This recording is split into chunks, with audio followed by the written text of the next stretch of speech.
17वीं सदी का मालाबार। पुर्तगाली सेना के चंगुल से भागे दो दास थेवन और कोरा। बहुत रात्रि हो चुकी थी। थेवन ने लकड़ी को घिस घिस कर आग जलाई। तभी कोरा को कुछ सुनाई दिया। उसने थेवन से कहा, यहाँ कुछ तो है, आग को बुझने मत देना, आज नदी पार नहीं कर पाएंगे। कुछ देर बाद थेवन की नींद खुली तो कोरा वहाँ नहीं था। उसने थोड़ी दूर जाकर देखा तो वो एक जगह खड़ा दिखाई दिया। वो एक टक किसी चीज को देख रहा था। उस पेड़ के पीछे एक यक्षिणी थी। वो यक्षिणी धीरे धीरे कोरा के पास आने लगी। कोरा उसके वश में हो गया था, पर थेवन डर कर वहाँ से तुरंत भाग गया। फिर यक्षिणी जाने लगी और उस पर मोहित कोरा भी पीछे पीछे आने लगा। फिर एक जगह पर यक्षिणी ने उसे अपने पास बुलाया और यक्षिणी का दीवाना कोरा मृत्यु का भोजन बन गया। सुबह हो चुकी है और थेवन, जो कि वहाँ से भाग चुका था, वो नदी के पास गया और पानी वाणी पिया। नदी एक विशाल खाई में जाकर गिरती है। वो उस अनजान जंगल में रहने के लिए एक आसरा ढूंढने लगा। लंबी लंबी घास के बीच एक पुराने भवन का द्वार दिखाई दिया और थेवन सीधे अंदर घुस गया। घर काफी बड़ा और जीर्ण अवस्था में था। सामने ही रखी कुर्सी, जिसपे बैठने वाले का कुछ पता नहीं। जंगल में बने इस घर में आखिर कौन रहता होगा। हवेली में घूमते वक्त कुछ नारियल पड़े दिखे। थेवन उठाकर खाना शुरू कर दिया। उसे पता नहीं था पीछे से कोई देख रहा है। थेवन ने सफाई देते हुए कहा, भूख लगी थी तो उठा लिया, अब चलता हूँ। उस आदमी ने बताया, जो भी इस हवेली में आता है फिर वापस नहीं जा पाता। दोनों की बातचीत सुन हवेली के मालिक ने अंदर से पूछा, कौन है? संभवतः ये आदमी नौकर है। वो बोला, कोई यात्री है। फिर एक अधेड़ उम्र का व्यक्ति लाठी लेकर बाहर आया। उसने कहा, इतने दिनों बाद यहाँ अतिथि का आगमन शुभ है। नौकर ने उसे पान बनाकर खिलाया। थेवन ने सिर झुकाकर अपनी सारी कहानी कह सुनाई और बताया कि मैं गायन का काम करता था। उसने कहा, इधर देखो। थेवन ने देखा तो वह कोई रहस्यमयी और थोड़ा डरावना इंसान था। उसके कहने पर थेवन गायन करने लगा। गीत सुनकर हवेली मालिक तो प्रसन्न हो गया, मगर नौकर को ठीक ठाक ही लगा। मालिक ने उसे पास बुलाया और पात्र की जगह उसके ऊपर थूक कर कहा, एक तुच्छ रसोइया संगीत के बारे में क्या जाने। उसने कहा, तुम यहाँ रुक सकते हो और बदले में गायन सुना दिया करना। परंतु थेवन सिर्फ भोजन पा के वहाँ से जाना चाहता था। मालिक को ये अपना अनादर लगा। रसोइये ने कहा, जैसा कह रहे हैं वैसा करो। थेवन को मजबूरन प्रस्ताव स्वीकार करना पड़ा। दास होने की वजह से वह थोड़ा झिझक रहा था। व्यक्ति ने कहा, हम ये सब नहीं मानते। कोदुमन पोट्टी की बात कोई भी अस्वीकार नहीं करता। थेवन को आतिथ्य स्वीकार करना पड़ा। पोट्टी ने रसोइये से अनाज गृह के बगल वाला कमरा दिखाने को कहा। उस लंबी चौड़ी हवेली में उन दोनों के अलावा कोई नहीं दिखाई दे रहा था। एक जैसे दिखने वाले रास्ते और गलियों से होते हुए वे एक कमरे में पहुंचे। रसोई घर बाजू में है और यहाँ खाना परोसा जाता है। रसोइये ने बताया, दक्षिण की तरफ जाना मना है। रसोई घर से यहाँ तक सीधे आना होता है, दाएं बाएं मत मुड़ना। ऊपर से आती जंजीर की आवाज पर उसने कहा, यहाँ ये सब सुनाई देगा, इस पर ध्यान मत दो। फिर थेवन को अपना शयन कक्ष दिखाया और एक बार फिर दक्षिण हिस्से में ना जाने की हिदायत दी। बहुत पहले खजाने की खोज में उस तरफ जाने वाले एक वैद्य का आज तक पता नहीं चला। कोदुमन पोट्टी की ये हवेली अपने अंदर ना जाने कितने रहस्य लिए हुए है। पिछवाड़े में बहती नदी में स्नान करने के बाद थेवन ने पोट्टी को रात्रि गायन सुनाया। पोट्टी ने कहा, अगर कोई अपशब्द कह दिया हो तो क्षमा करना। कई वर्षों से हम यहाँ अकेले ही रह रहे हैं। रसोइया थेवन के लिए खाना ले आया। उसने बैठने का इशारा किया। थेवन बहुत देर के बाद कुछ खा रहा था। पोट्टी ने कहा, जब तक तृप्ति ना हो खाते रहो। थेवन बोला, भगवान की कृपा है। पोट्टी ने रूखे स्वर में कहा, परंतु ये सब खाना तो मैंने दिया, भगवान का शुक्रिया क्यों कर रहे हो? अगले दिन जंगल में आदमी लाशों की कब्र देख लेता है, जिससे काफी डर जाता है। उसको लगता है यहाँ पर वही यक्षिणी भूत है, इसलिए डर कर भाग जाता है। घर आकर के आदमी पानी पी रहा होता है, तभी उसको रहस्यमय आवाज सुनाई पड़ती है। आदमी घर आकर देखता है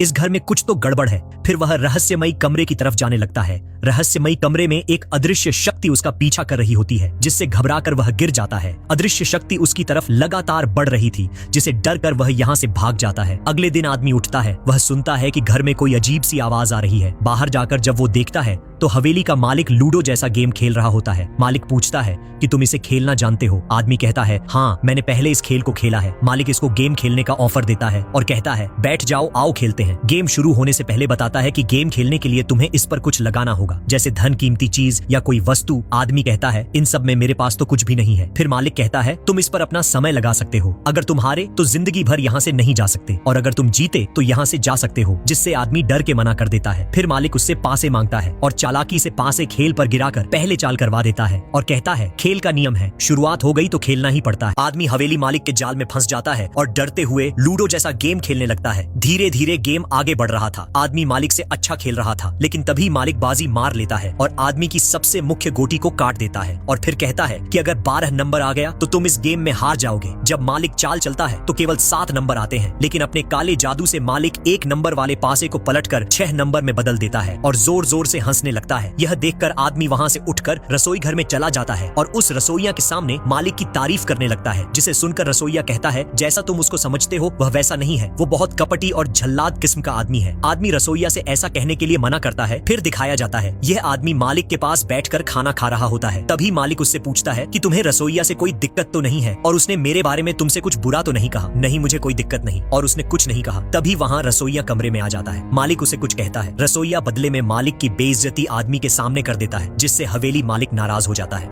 हवेली मालिक रसोइया से कहता है, तुझे मरने से डर नहीं लगता? तब रसोइया कहता है, मैं तुमसे अब नहीं डरता। हवेली मालिक कहता है, तेरी इतनी हिम्मत, अपनी नजर नीचे कर कुत्ते। रसोइया अपनी नजर नीचे नहीं करता। तभी हवेली मालिक अपने काले जादू का प्रयोग करता है, जिससे सब कुछ हिलने लगता है। हवेली मालिक अपने हाथों को थोड़ा घुमाता है और एक ही झटके में रसोइया को अपनी तरफ खींचकर उसकी गर्दन पकड़कर उसको लटका देता है। यह सब देखकर दास कोरा डर जाता है और मालिक से रसोइया को छोड़ने के लिए कहता है। तभी मालिक रसोइया को नीचे पटक देता है। अब रात हो जाती है। दास कोरा रसोइया से जानना चाहता है कि हवेली मालिक आखिर कौन है। तब रसोइया उसे बताता है कि हवेली मालिक एक बहुत बड़े जादूगर के आखिरी वंशज हैं। इनके पूर्वज ने देवी की पूजा करके देवी को प्रकट किया था। देवी ने खुश होकर उनको एक बेटी दी थी। उसमें से एक चातन प्रकट हुआ। यह चातन तुम्हारी हर इच्छा पूरी करेगा, लेकिन इनके पूर्वज ने उसको बहुत सताया। एक दिन गुस्सा होकर चातन ने उनको और उनके परिवार को मार दिया। तभी इनके आखिरी वंशज हवेली मालिक उसको अपने बस में करने आए। तभी दास कोरा कहता है, मैंने चातन को देखा था। रसोइया कहता है, रात में मत घुमाकर नहीं, तेरे लिए भी एक कब्र खोदनी पड़ेगी। रसोइया हवेली मालिक की असलियत आदमी को बता देता है। उसके बाद हवेली मालिक अपने शरीर पर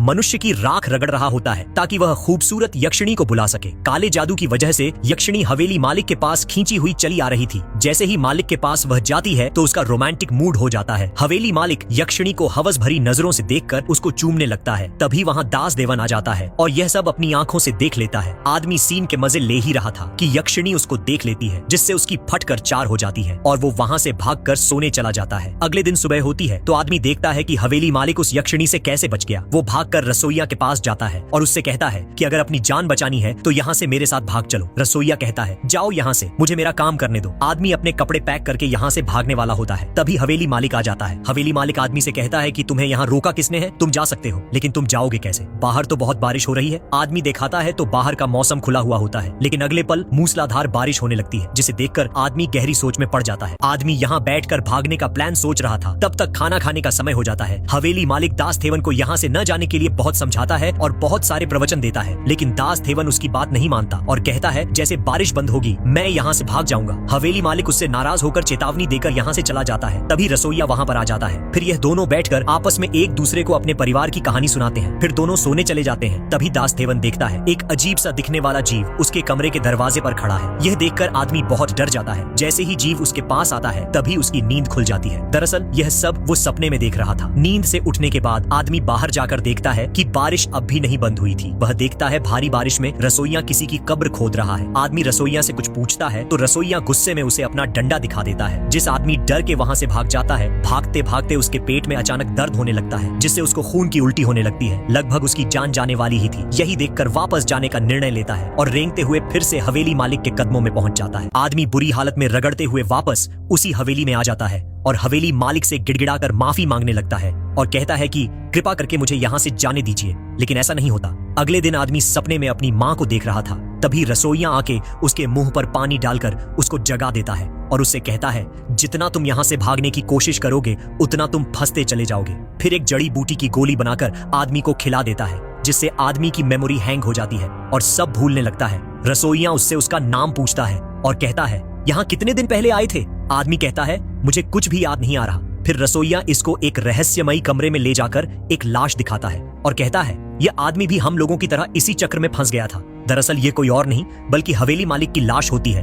डरते हुए आदमी रसोइया से पूछता है, अगर ये हवेली मालिक है तो जो नीचे बैठा है इतने दिनों से हमारे साथ है वह कौन है? तब रसोइया बताता है कि वही असली दानव चातन है जिसने मालिक का रूप ले लिया है। हवेली मालिक की लाश सामने देखकर आदमी डर जाता है और रसोइया के साथ बैठकर कुछ प्लानिंग करने लगता है। तभी रसोइया कहता है कि यहाँ से इतनी आसानी से कोई नहीं जा सकता।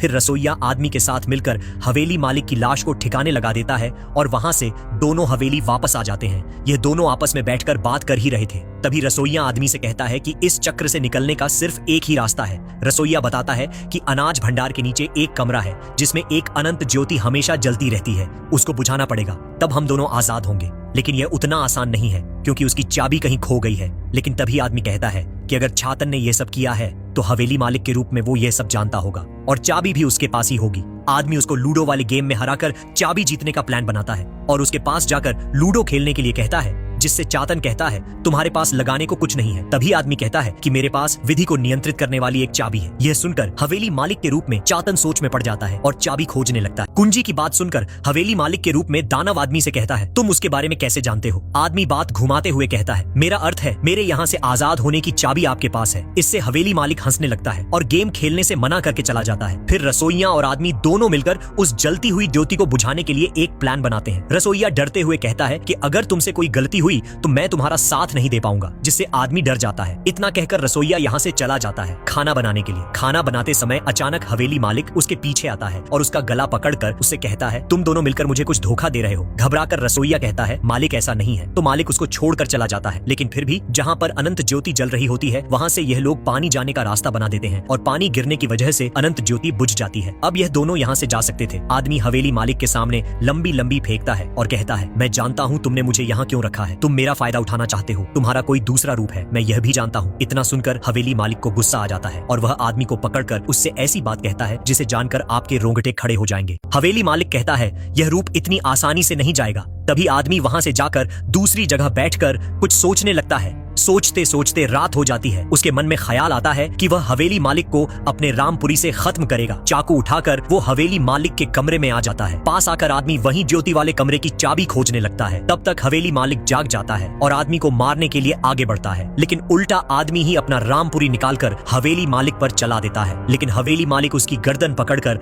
अपना बड़ा सा मुंह फाड़कर अपने मुंह में ही उसको नरक के दर्शन करा देता है। फिर हवेली मालिक अपने पास वह चाबी देखता है। उसे याद आता है कि वह चाबी तो रसोइया ने निकाल ली थी। उधर रसोइया ने उस अनंत ज्योति को अपनी फूंक से बुझा देता है। तब तक दास देवन इस कमरे में आ जाता है जहां वही पेटी रखी होती है जिससे चातन निकला था। तभी रसोइया आकर बताता है ये वही पेटी है जो देवी ने हवेली मालिक को दी थी। फिर दोनों में इसको लेकर लड़ाई हो जाती है। आदमी कहता है रसोइया से कि तुमने मेरे साथ धोखा किया है। दोनों के बीच लड़ाई बंद होने के बाद रसोइया बोलता है कि सूर्य उदय होने से पहले हमें चातन को इस पेटी में बंद करना पड़ेगा। अगर हमने ऐसा नहीं किया तो वह हम लोगों को खत्म कर देगा। फिर दोनों अनंत ज्योति वाले कमरे में जाकर हवेली मालिक के रूप वाले चातन को मारने के लिए आ जाते हैं। तभी रसोइया चातन से कहता है छुप के कहां बैठा है, सामने आकर बात कर। हवेली मालिक कहता है कि मुझे हुक्म देने वाला तू कौन है। तो रसोइया कहता है मैं कोदीमन पुट्टी का आखिरी बेटा हूँ जो उनकी दासी से पैदा हुआ था। यह सुनकर चातन सोच में पड़ जाता है। तब तक दास देवन हवेली मालिक पर रामपुरी से हमला कर देता है और रसोइया उसको आग से जलाने की कोशिश करता है। लेकिन हवेली मालिक भी दोनों के पसीने निकाल देता है। दास देवन पीछे से अपना रामपुरी मालिक के अंदर डाल देता है और रसोइया उसका क्रियाकर्म कर देता है। पूरा शरीर जलने के बाद शरीर से असली चातन बाहर निकलता है और यहाँ से डर के दूसरे कमरे में भाग जाता है। दोनों उसको ढूंढ लेते हैं। रसोइया कहता है वह शरीर तो गया, आज से तुम्हारा मालिक मैं हूँ, और वही अंगूठी पहनने लगता है जो हवेली मालिक ने पहनी थी। लेकिन दास देवन उसको ऐसा करने से मना करता है जिससे दोनों के बीच फिर लड़ाई होने लगती है। दोनों की लड़ाई बंद होने के बाद रसोइया कहता है कि अब मैं इस हवेली का मालिक बनूंगा, अगर तुम बीच में आए तो तुम भी पहले जाओगे। तभी दास देवन और रसोइया की लड़ाई फिर होने लगती है। लड़ते लड़ते दोनों एक दूसरे को बहुत कूटते हैं। रसोइया देवन को रामपुरी से घायल कर देता है, लेकिन देवन भी एक ही लात में रसोइया को दूर फेंक देता है। फिर पूरे घर में आग लग जाती है, घर जलने लगता है और हवेली मालिक की अंगूठी उठाकर दास देवन भागने लगता है। भागते भागते जंगल में रसोइया दास देवन पर हमला कर देता है और देखता है इसके अंदर कुछ तो बदला हुआ है, जिससे रसोइया डर जाता है। अंगूठी को देखकर रसोइया समझ जाता है कि दास देवन मर चुका है और उसके रूप में यह चातन है। यह देखकर रसोइया वहां से 9-2-11 हो जाता है। रसोइया नदी के सहारे यहाँ से भागना चाहता था, लेकिन पुर्तगाली सैनिक गोली मारकर उसको निपटा देते हैं। फिर देवन दिखाया जाता है जो अपनी छवि पानी में देखकर डर जाता है। उसकी छवि में हवेली मालिक की छवि साफ दिखाई पड़ रही थी। अब देवन नया चातन और हवेली का मालिक बन जाता है। यहीं पर यह मूवी समाप्त हो जाती है।